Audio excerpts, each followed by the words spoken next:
आदमी ने जमीन से मिट्टी उठाई, उसे गैसोलीन से मिलाकर गूंथा और फिर अपने अधीनस्थों पर लगाया, इस तरह खुद को एक युद्ध के लड़के के रूप में। और इस सब का उद्देश्य चुपके से अमर बूढ़े जो कि पेट्रोल कारखाने में घुसने की। जब बूढ़े ने दूरबीन से देखा तो उसे कुछ भी संदिग्ध नहीं लगा। सोचा कि युद्ध का लड़का गैसोलीन लेने आया है।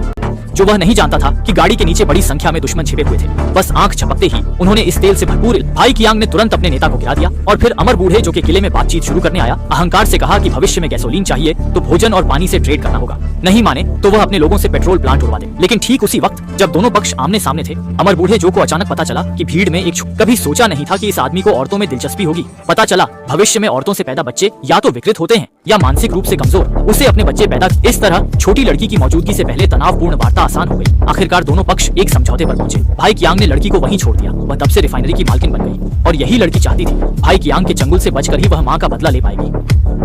पर जब उसे अमर बूढ़े जो कि जेल में बंद किया गया तो हैरान रह गई जानकर कि इस जालिम की कई खूबसूरत अमर पत्नियां थीं। पता चला भविष्य की दुनिया में परमाणु युद्ध के कारण पूरी दुनिया कब की धुएं में तब्दील हो चुकी थी। आम लोग सिर्फ एक दुखी जीवन के जरूरी संसाधनों के लिए लड़ते हुए लोग क्रूर हो गए और युद्ध जारी रहे। पर इस बंजर दुनिया में एक छिपा स्वर्ग था जहां अब भी मानव सभ्यता के अंतिम निशान बचे थे, जहां न युद्ध था न बंदूकों का धुआं। हर कोई अपने परिश्रमी हाथों से खाना और कपड़ा कमाकर जी रहा था। हालांकि अगर और कुछ, इस दिन छोटी लड़की और बहन पहाड़ पर आड़ू तोड़ रही थी। तभी उन्होंने डर कर देखा कि जंगली लोगों का एक समूह अचानक नखलिस्तान में आ गया। जीवन में बड़ा बदलाव लाने वाला था। जब कुछ लोग खाना बांट रहे थे, लड़की ने चुपके से उनकी बाइक का पेट्रोल काट दिया।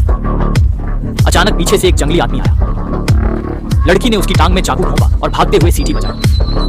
मां को सीटी सुनते ही कुछ गड़बड़ लगी। जब वह पहुंची, लड़की को कई लोग ले जा चुके थे। मां ने बाइक पर पीछा किया। एक दिन रात बाद उसे वे लोग दिखे। मुसीबत यह थी कि दो जंगली लोग पहले ही बेस पर पहुंच गए थे। उसने जल्दी से ऊंची जगह ढूंढी और निशाना साधा।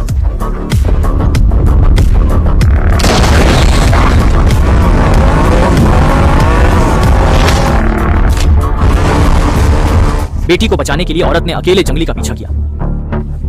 उसे मारना चाहती थी पर बेटी को ढाल बना दिया गया था। और मुसीबत यह कि जंगली लोग बेस पर पहुंच गए थे। वे खुशी से लड़की को मुखिया को दे रहे। उन्होंने नखलिस्तान की खोज की बात भी बताई। मुखिया ने तुरंत देख लिया कि लड़की अमीर जगह से है। उसकी जगह जानने के लिए वह अचानक अच्छा चाचा बन गया। लड़की की देखभाल का इंतजाम भी किया। लेकिन शाम को मां अचानक आ गई। उसने घर के जंगली लोगों को मार दिया और बेटी को लेकर वहां से भाग गई। मुखिया ने तुरंत अपने लोगों को इकट्ठा किया और पीछा शुरू किया। मां को पता चला कि पीछा हो रहा है। उसने बेटी को मिट्टी का बर्तन दिया और सूरज तारों की दिशा में घर जाने को कहा। गोलियों की आवाज सुनकर लड़की मां को नहीं छोड़ पाई और वापस भाग गई।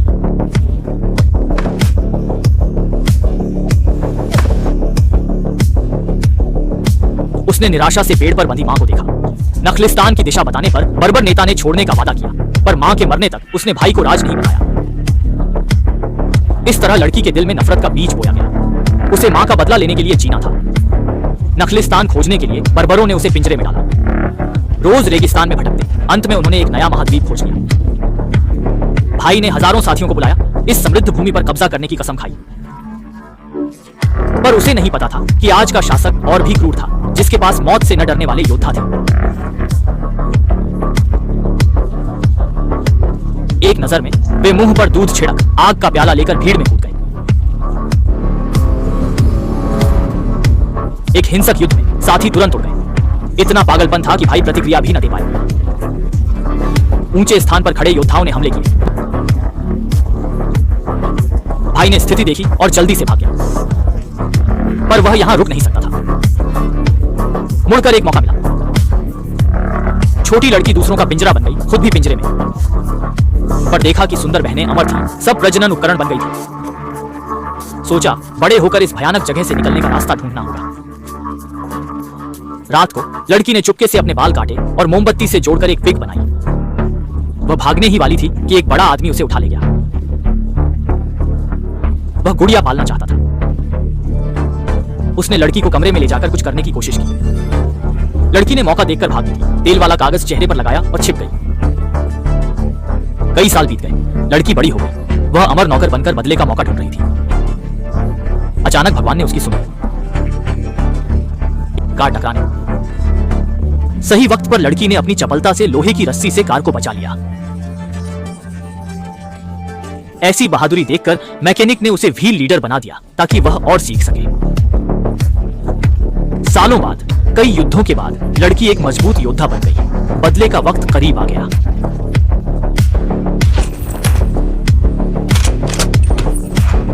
छोटे भाइयों को गिरते देख मीनार पर बैठा भाई कांप रहा था। उसे पता नहीं था कि वही छोटी लड़की अब बदला लेने आई है। भाई कियांग ने जल्दी से अपने अधीनस्थों को लड़की का पता लगाने का आदेश दिया, लेकिन अचानक उस पर बम फेंका गया। उसने तुरंत बाजूका उठाया और अपने अधीनस्थों को ढाल बनाकर आखिरकार लड़की पर सटीक निशाना लगा। साथ ही गुस्से से भर गए और पूरा अप्रत्याशित रूप से उस गिरोह ने महत्वपूर्ण क्षण में टूटी हुई रस्सी को पकड़ लिया। साथी का ट्रक गहरी खाई में गिरने ही वाला था कि लड़की ने जल्दी से बाइक स्टार्ट की और अंतिम क्षण में रस्सी फेंक दी। दोनों सुरक्षित बच निकले। बेस लौटकर लड़की ने तुरंत कियांग के कुकर्मों के बारे में अमर बूढ़े जो पता चला वह गिरोह पहले ही बम फैक्ट्री पर कब्जा। यह जानते ही बूढ़े जो ने फैसला किया और सभी छोटे भाइयों को भेजा ताकि वे कियांग से निर्णायक लड़ाई लड़ सके। भीषण युद्ध के बाद कियांग बुरी तरह पिट गया। उसकी हालत खस्ता हो चुकी थी। ऐसे में उसके पास भागने के अलावा कोई चारा नहीं था, पर उसे क्या पता था उसका सबसे बड़ा दुश्मन चुपके से पीछा कर रहा था। होश आते ही उसने देखा अब कोई बचाव संभव नहीं। कुछ साल पहले मासूम लड़की अब एक खूंखार देवी बन चुकी थी। कियांग को देखकर वह और क्रोधित हुई। उसने कियांग को गाड़ी के पीछे बांधा और उसे वैसे ही सताया जैसे वह दूसरों के साथ करता था। फिर पेड़ पर लटकाया, मां की तरह प्रताड़ित किया और अंत में महल में ले आई। बगीचे में उसके शरीर को खाद बनाकर मां के दिए। लड़की ने उसे 5 टुकड़ों में बांटकर महल की 5 खूबसूरत बहनों को दिया और फिर चुपके से कुछ लोगों के साथ